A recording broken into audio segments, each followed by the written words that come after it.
আসসালামু আলাইকুম। সবাইকে স্বাগত জানাচ্ছি। আমি নাসরুল ইসলাম তন্ময়। শুরুতে বিআরবি কেবল সংবাদ শিরোনাম জানিয়ে দেব এই মুহূর্তে হাতে পাওয়া সর্বশেষ গুরুত্বপূর্ণ আপডেট। বাংলা সংবাদ শুরুতেই থাকছে, আওয়ামী লীগের লোকজন এত কুকর্ম করেছে যে তারা বন জঙ্গলেও আশ্রয় পাচ্ছেন না।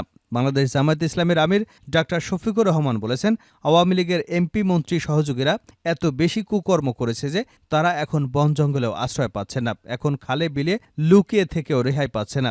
ইতিমধ্যেই তাদের অনেকের পাপের বিচার শুরু হয়ে গেছে। এবারে জানাবো, দীপুমণি আবারও 4 দিনের রিমান্ডে। এবার বাড্ডা থানায় দায়ের করা সুমন শিকদার হত্যা মামলায় সাবেক সমাজকল্যাণ মন্ত্রী দীপুমণিকে 4 দিনের রিমান্ডে নিয়ে জিজ্ঞাসাবাদ করার অনুমতি দিয়েছেন আদালত। ঢাকার চিফ মেট্রোপলিটন ম্যাজিস্ট্রেট আদালত আজ শনিবার আদেশ দেন। জানাবো, ভারতে পালানোর সময় মারা গেছেন বাংলাদেশের ছাত্রলীগের সাবেক সাধারণ সম্পাদক ইসহাক আলী পান্না খান। গতকাল শুক্রবার মধ্যরাতে মেঘালয়ের শিলং পাহাড়ে ওঠার সময় হৃদযন্ত্রের ক্রিয়া বন্ধ হয়ে তার মৃত্যুর ঘটনা ঘটে বলে জানা গেছে। এদিকে র্যাবের হেলিকপ্টারে 3 গর্ভবতী নারীকে উদ্ধার, সিএমএইচে ভর্তি। র্যাপিড অ্যাকশন ব্যাটালিয়নের হেলিকপ্টারের মাধ্যমে পানিবন্দী ফেনীর ফুলগাজী থেকে 3 গর্ভবতী নারীকে উদ্ধার করে সম্মিলিত সামরিক হাসপাতালে ভর্তি করা হয়েছে। জানিয়ে দেব, নিউ মার্কেট এবং লালবাগ থানার পৃথক 2 হত্যা মামলায় সাবেক প্রধানমন্ত্রী শেখ হাসিনার বেসরকারি শিল্প ও বিনিয়োগ উপদেষ্টা সালমান এফ রহমান, সাবেক আইনমন্ত্রী আনিসুল হক ও সেনা কর্মকর্তা জিয়াউল হাসানের 10 দিনের রিমান্ড মঞ্জুর করেছেন আদালত। শনিবার 24শে আগস্ট ঢাকার মেট্রোপলিটন ম্যাজিস্ট্রেট মোহাম্মদ জসিমের আদালত শুনানি শেষে এ রিমান্ড মঞ্জুর করেছেন। এবং সর্বশেষ জানাবো, বাংলাদেশের বানভাসী মানুষের খবর নিলেন পবিত্র কাবার ইমাম। বাংলাদেশের বন্যা ও সম্প্রতি আহত নিহত মানুষের জন্য দোয়া ও দেশের জনগণের প্রতি সমবেদনা জানিয়েছেন পবিত্র কাবা শরীফের ইমাম, হারামের সিনিয়র মুহাদ্দিস ও মক্কা উম্মুল কুরা ইউনিভার্সিটির ডিন ডক্টর হাসান আল বুখারী। এতক্ষণ শিরোনাম শুনছিলেন, এবার বিস্তারিত। প্রিয় দর্শক, আপনি যদি এই চ্যানেলে নতুন হয়ে থাকেন, ভিডিওটি দেখতে দেখতে চ্যানেলটি সাবস্ক্রাইব করে আমাদের সঙ্গে থাকুন। আর এই ভিডিও সম্পর্কে আপনি আপনার মূল্যবান মতামতটি কমেন্ট বক্সে জানিয়ে দিন। আর হ্যাঁ প্রিয় দর্শক, জানিয়ে দিন ভিডিওটি কোথা থেকে দেখছেন।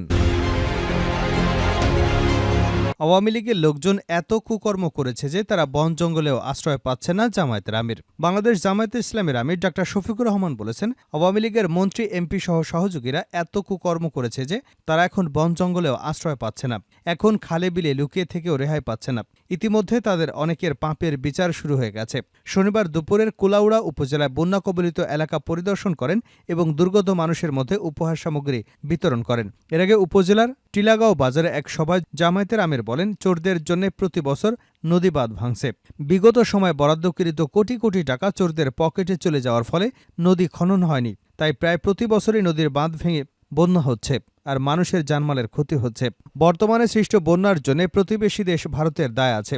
শুকনো মৌসুমে তারা বাঁধ দিয়ে পানি আটকে রাখে আর বর্ষার সময় পানি ছেড়ে দিয়ে দেশকে ভাসিয়ে দেয়। এটা তাদের চলতে দেওয়া হবে না। প্রয়োজনে আন্তর্জাতিক আদালতে এ ব্যাপারে যাওয়া হবে, কারো জমিদারি চলবে না, বলেন তিনি। জামায়াতের আমির আরও বলেন, 18 কোটি মানুষের বাংলাদেশ একটি সম্প্রীতির দেশ। এখানে হিন্দু, বৌদ্ধ, খ্রিস্টান সহ সকল ধর্মের মধ্যে সম্প্রীতি রয়েছে। কোনো অপশক্তি এই সম্প্রীতি বিনষ্ট করতে পারবে না। সংখ্যাগুরু সংখ্যালঘু বলে জাতিকে বিভক্ত করা যাবে না। আমরা সকলে মিলে এদেশটাকে নতুন করে গড়ে তুলব, বলেন তিনি। জামায়াতের আমির আরও বলেন, 5ই আগস্ট হিমালয় পর্বত কিভাবে ধসে পড়ল, কিভাবে পরিবর্তন হলো, আমরা বলি আল্লাহর ইচ্ছায় সবকিছু সম্ভব হয়েছে। তিনি বলেন, আওয়ামী লীগের মন্ত্রী, এমপি এবং সহযোগীরা এত কুকর্ম করেছে যে তারা বন জঙ্গলেও আশ্রয় পাচ্ছে না, এখন খালে বিলে লুকিয়ে থেকেও রেহাই পাচ্ছে না। ইতিমধ্যে তাদের অনেকের পাপের বিচার শুরু হয়েছে, আগামীতে আরও হবে। দীপুমণি আবারও 4 দিনের রিমান্ডে। এবার বাড্ডা থানায় দায়ের করা সুমন শিকদার হত্যা মামলায় সাবেক সমাজকল্যাণ মন্ত্রী দীপুমণির 4 দিনের রিমান্ড দিয়েছেন আদালত। ঢাকার চিফ মেট্রোপলিটন ম্যাজিস্ট্রেট আদালত আজ শনিবার এ আদেশ দেন। এর আগে মোহাম্মদপুর থানায় দায়ের করা মুদি দোকানে আবু সাইদ হত্যা মামলায় 4 দিনের রিমান্ডে নিয়ে জিজ্ঞাসাবাদ শেষে তাকে আদালতে হাজির করে পুলিশ। পরে তাকে বাড্ডা থানায় দায়ের করার সুমন শিকদার হত্যা মামলায় গ্রেপ্তার দেখিয়ে 10 দিনের রিমান্ডে নিয়ে জিজ্ঞাসাবাদ করার আবেদন করা হয় পুলিশের পক্ষ থেকে। অপরদিকে দীপুমণিকে রিমান্ডে নেওয়ার আবেদন বাতিল চেয়ে জামিন আবেদন করেন তার আইনজীবী। আবেদনে বলা হয়, তিনি অসুস্থ ব্যক্তি, রাষ্ট্রপক্ষ থেকে বলা হয়, দীপুমণিকে প্রথম যেদিন আদালতে আনা হয় সেদিন চাঁদপুর থেকে লোকজন আদালত চত্বরে এসেছিলেন, তাকে নানাভাবে হেনস্থা করেন। তিনি শিক্ষা ব্যবস্থা ধ্বংস করেছেন।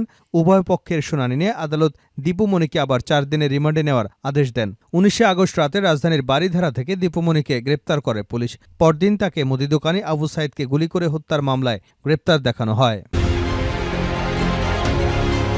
ভারতে পালানোর সময় মারা গেছেন বাংলাদেশ ছাত্রলীগের সাবেক সাধারণ সম্পাদক ইসহাক আলী খান পান্না। গতকাল শুক্রবার মধ্যরাতে মেঘালয়ের শিলং পাহাড়ে ওঠার সময় হৃদযন্ত্রের ক্রিয়া বন্ধ হয়ে তার মৃত্যু ঘটে বলে জানা গেছে। শনিবার ভারতের কলকাতায় অবস্থানরত পান্নার এক ঘনিষ্ঠজন গণমাধ্যমকে তার মৃত্যুর বিষয়টি নিশ্চিত করেছেন। নাম প্রকাশে অনিচ্ছুক ওই ব্যক্তি জানান, আওয়ামী লীগ সরকার পতনের পর পরিবর্তিত পরিস্থিতিতে বেশ কিছুদিন আত্মগোপনে থেকে ভারতে পালাতে চেয়েছিলেন ইসহাক আলী খান পান্না। সীমান্ত পার হয়ে শুক্রবার রাত 12টায় মেঘালয়ের রাজধানী শিলংয়ের একটি পাহাড়ে ওঠেন তিনি। পাহাড় পার হয়ে ওপারে যাবার চেষ্টা করার সময় হৃদরোগে আক্রান্ত হন পান্না। এতেই তার মৃত্যু ঘটে। র্যাবের হেলিকপ্টারে 3 গর্ভবতী নারীকে উদ্ধার, সিএমএইচে ভর্তি। র্যাপিড অ্যাকশন ব্যাটালিয়নের হেলিকপ্টারের মাধ্যমে পানিবন্দী ফেনীর ফুলগাজী থেকে 3 গর্ভবতী নারীকে উদ্ধার করে সম্মিলিত সামরিক হাসপাতালে ভর্তি করা হয়েছে। শনিবার বিকেলে র্যাবের legal and media wing senior সহকারী আনোমা ইমরান খান এ তথ্য নিশ্চিত করেছেন। তিনি বলেন, ফেনীর ফুলগাজী থানার গাবতলা সীমান্তবর্তী এলাকার পানিবন্দী 3 জন সন্তান সম্ভবা নারীকে উদ্ধারের খবর আসে। এমন সংবাদের ভিত্তিতে র্যাবের হেলিকপ্টারের মাধ্যমে তাদের উদ্ধার করে কুমিল্লা সিএমএইচে স্থানান্তর করা হয়েছে।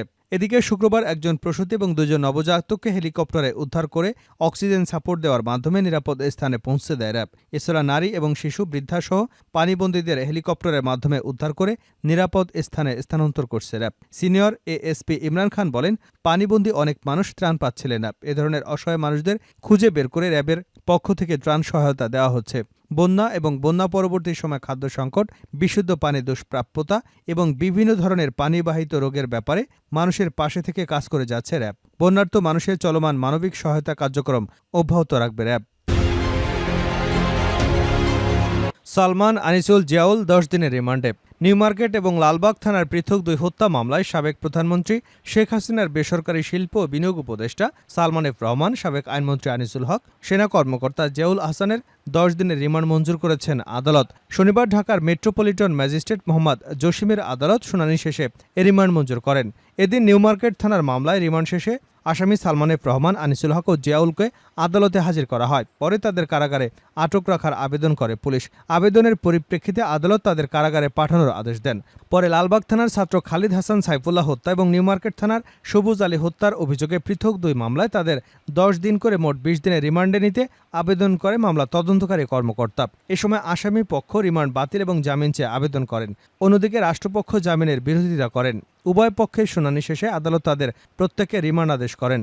এর আগে গত 13 আগস্ট গোপন তথ্যের ভিত্তিতে নৌপথে পলায়নরত অবস্থায় রাজধানীর সদরঘাট এলাকা থেকে সালমান এফ রহমান এবং সাবেক আইনমন্ত্রী আনিসুল হককে গ্রেপ্তার করে পুলিশ। পরদিন 14 আগস্ট নিউ মার্কেট থানার দোকান কর্মচারী শাহজাহান হত্যা মামলায় তাদের 10 দিনের রিমান্ড মঞ্জুর করেন আদালত। পরে ওই মামলায় 15 আগস্ট গভীর রাতে ঢাকার খিলক্ষেত এলাকা থেকে জিয়াউল আহসানকে গ্রেপ্তার করা হয়। পরদিন 16 আগস্ট তার 8 দিনের রিমান্ডের আদেশ দেন আদালত। বাংলাদেশের বানভাসী মানুষের খবর নিলেন পবিত্র কাবার ইমাম। বাংলাদেশে বন্যা এবং সাম্প্রতিক আহত নিহত মানুষদের জন্য দোয়া ও দেশের জনগণের প্রতি সমবেদনা জানিয়েছেন পবিত্র কাবা শরীফের ইমাম, হারামের সিনিয়র মুহাদ্দিস ও মক্কা উম্মুল কুরা ইউনিভার্সিটির ডিন ডক্টর হাসান আল বুখারী। গতকাল শুক্রবার পবিত্র কাবা শরীফের ইমামের সঙ্গে তার কার্যালয়ে সৌজন্য সাক্ষাৎ ও সংক্ষিপ্ত বৈঠক করেন আন্তর্জাতিক কিরাত সংস্থার মহাসচিব কারি শায়েখ সাদ সাইফুল্লাহ মাদানী। এ সময় ডক্টর হাসান আল বুখারী হাফিজুল্লাহ বাংলাদেশের মানুষের খোঁজখবর নেন এবং দোয়া ও সমবেদনা জ্ঞাপন করেন। সাক্ষাৎকালে মোহতারাম মহাসচিব বাংলাদেশ সফরের দাওয়াত দিলে ডক্টর হাসান বুখারী বাংলাদেশ সফরের আশাবাদ ব্যক্ত করেন এবং দাওয়াত কবুল করেন। বলেন, কোরআন প্রচারে আন্তর্জাতিক কিরাত সংস্থা বাংলাদেশের ভূমিকা অত্যন্ত প্রশংসনীয়। এ সময় উপস্থিত ছিলেন মিশরের বিখ্যাত শায়েখ মোস্তফা আল বাসুর্তি এবং কাতারের ইমাম শায়েখ সায়েদ মাহফুজ প্রমুখ।